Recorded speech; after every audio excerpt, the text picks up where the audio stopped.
Hello students, myself Raju Bansal and welcome to my YouTube channel AB Commerce Classes। Student आज जो topic हम study करने जा रहे हैं वो टॉपिक है class 12 business study chapter 9 financial management and इस टॉपिक का नाम है कैपिटल स्ट्रक्चर। ठीक है, तो स्टूडेंट चलिए स्टार्ट करते हैं। हम सबसे पहले बात करते हैं what is the meaning of capital structure.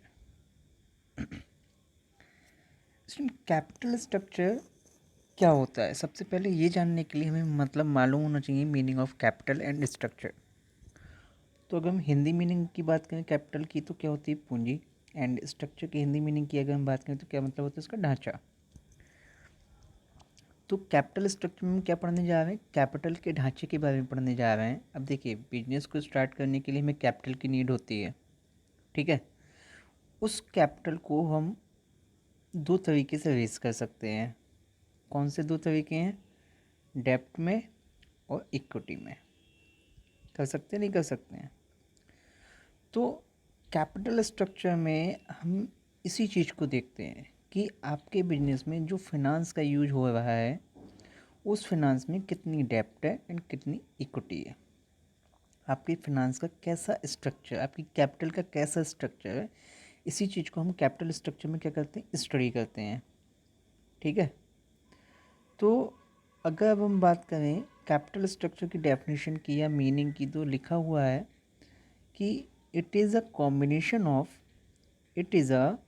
combination of debt and equity in business finance, that is debt plus equity।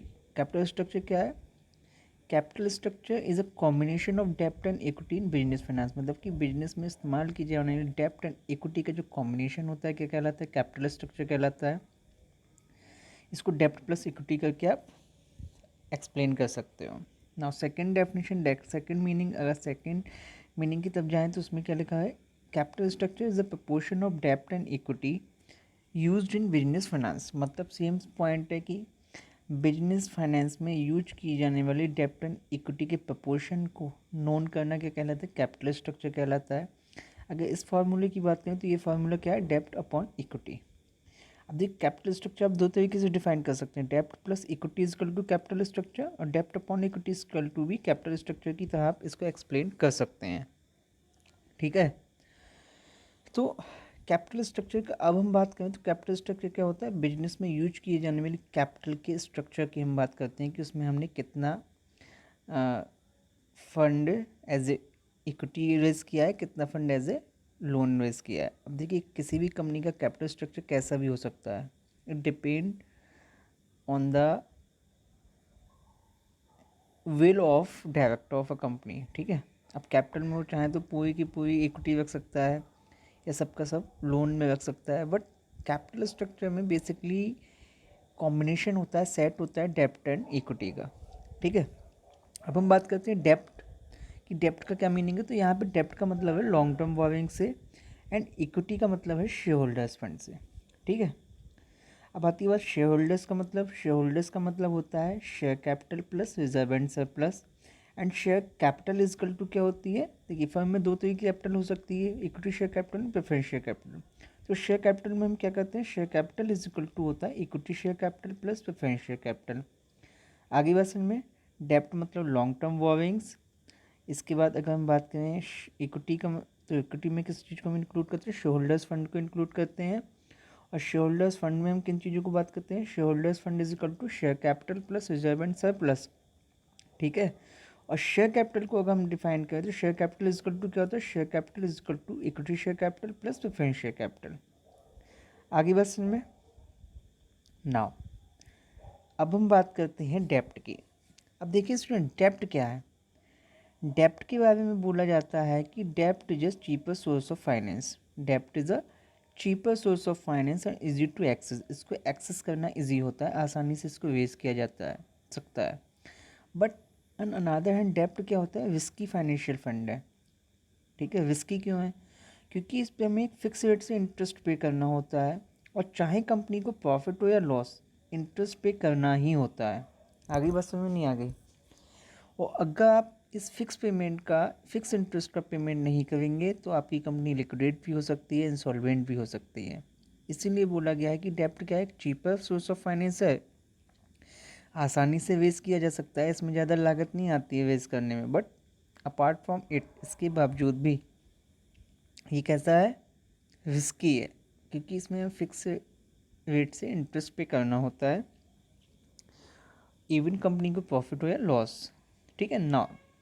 अब इक्विटी क्या होती है, इक्विटी जिसे हम ऑनर्स कैपिटल कहते हैं, ये एक एक्सपेंसिव सोर्स ऑफ फंड है। मतलब कि इक्विटी को रेज करना कैसा होता है, इक्विटी को रेज करना थोड़ा मुश्किल होता है, क्योंकि इसमें बहुत सारी लीगल फॉर्मेलिटीज़ को फॉलो किया जाता है। लीगल फॉर्मेलिटीज़ में बहुत सारी कॉस्ट आती है, फ्लोटेशन कॉस्ट बहुत आती है, इसीलिए इसको क्या कहा जाता है, एक एक्सपेंसिव सोर्स ऑफ फाइनेंस कहा जाता है। लेकिन ये रिस्की नहीं होता है। कैसा नहीं होता है, रिस्की नहीं होता है। रिस्की क्यों नहीं होता है, क्योंकि इक्विटी शेयर होल्डर्स को हम देते हैं डिविडेंड। ठीक है, इक्विटी शेयर्स जो होते हैं, इक्विटी जो होती है, उनमें शेयर होल्डर्स के लिए हम डिविडेंड देते हैं। और डिविडेंड जो होता है paid only in a case of profit. अगर कंपनी को प्रॉफिट हो रहा होगा तभी कंपनी डिविडेंड पे करेगी।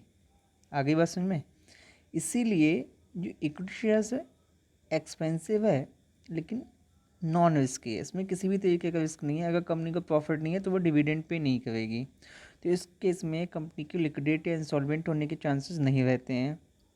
इसीलिए डेब्ट is a cheaper source of finance but risky, but equity is a expensive source of finance but it is not risky. तो अब बात आती है कि हमारा कैपिटल स्ट्रक्चर कैसा होना चाहिए। तो स्टूडेंट देखिए, बेसिकली कैपिटल स्ट्रक्चर का कोई स्टैंडर्ड फॉर्म नहीं है, बट स्टिल जो कैपिटल स्ट्रक्चर होना चाहिए कंपनी का वो मिक्सचर होना चाहिए, एक कॉम्बिनेशन होना चाहिए डेब्ट एंड इक्विटी दोनों का। और एक ऐसा कॉम्बिनेशन होना चाहिए जो क्या करे, हमारी शेयर्स की वैल्यू को इंक्रीज़ करे, प्रॉफिट को इंक्रीज़ करे कंपनी के, साथ ही साथ उसके शेयर्स की वैल्यू को मैक्सिमाइज़ करे, वेल्थ मैक्सिमाइज़ करे, प्रॉफिट इंक्रीज़ करे and increase the value of shares. ठीक है, तो एक ऐसा बेस्ट कैपिटल स्ट्रक्चर हमारी कंपनी में होना चाहिए जो हमारी कंपनी के शेयर्स की वैल्यू इंक्रीज करे, प्रॉफिट को इंक्रीज करे, वेल्थ को मैक्सिमाइज करे। आगे बात समझ में।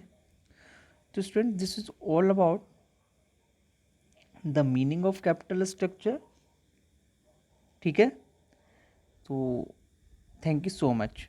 So if you like my video please share, comment and subscribe and like the video. Thank you so much.